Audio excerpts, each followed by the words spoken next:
Hello అండి, welcome to mom and daughter cooking world YouTube channel. అందరూ ఎలా ఉన్నారు? మేము బాగున్నాం. మా వీడియోస్ని సబ్స్క్రైబ్, లైక్, షేర్, కామెంట్ చేయండి. Thank you. టుడే రెసిపీ వచ్చి మామిడికాయ ఉల్లిపాయ కాంబినేషన్లో పచ్చడి చేస్తున్నాను. చాలా బాగుంటుంది. ఒకసారి మీరు కూడా ట్రై చేయండి.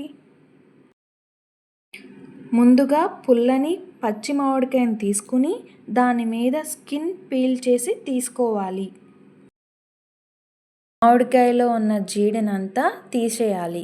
తరువాత మామిడికాయని శుభ్రంగా కడుక్కొని చిన్న ముక్కలుగా కట్ చేసుకోవాలి.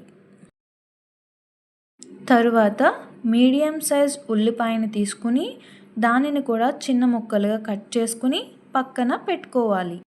తాలింపు కోసం ఇంగువ, శనగపప్పు, మినప్పప్పు, ఆవాలు, జీలకర్ర, ఎండుమిర్చి, వెల్లుల్లిపాయ, కరివేపాకు తీసుకుని పక్కన పెట్టుకోవాలి.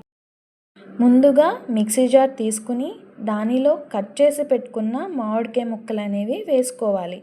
వీటిని పేస్ట్లా కాకుండా బరకగా కచ్చా పచ్చగా మిక్సీ అనేది పట్టుకోవాలి.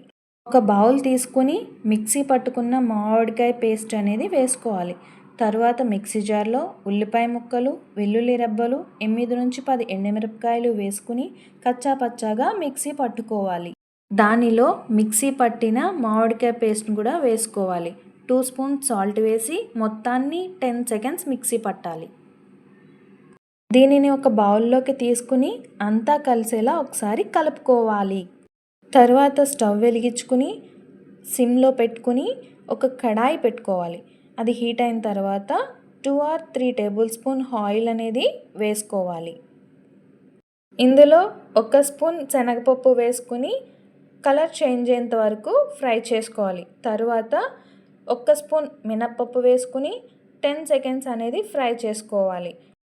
గోల్డెన్ కలర్ వచ్చిన తర్వాత దీనిలో వెల్లుల్లి, ఆవాలు, జీలకర్ర, ఎండుమిర్చి వేసుకుని 5 సెకండ్స్ ఫ్రై చేసుకోవాలి.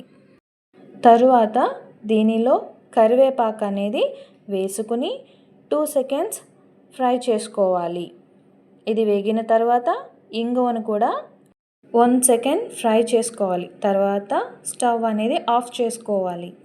ముందుగా చేసుకుని పక్కన పెట్టుకున్న మామిడికాయ ఉల్లిపాయ పేస్ట్లోకి ఇప్పుడు తాలింపుని యాడ్ చేసుకోవాలి.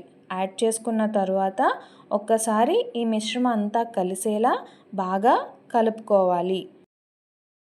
మామిడికాయ ఉల్లిపాయ పచ్చడి అనేది రెడీ అయిపోయింది. ఇది వేడి వేడి అన్నంలో నెయ్యి వేసుకొని తింటే చాలా బాగుంటుంది. టేస్ట్ చేయండి మరి.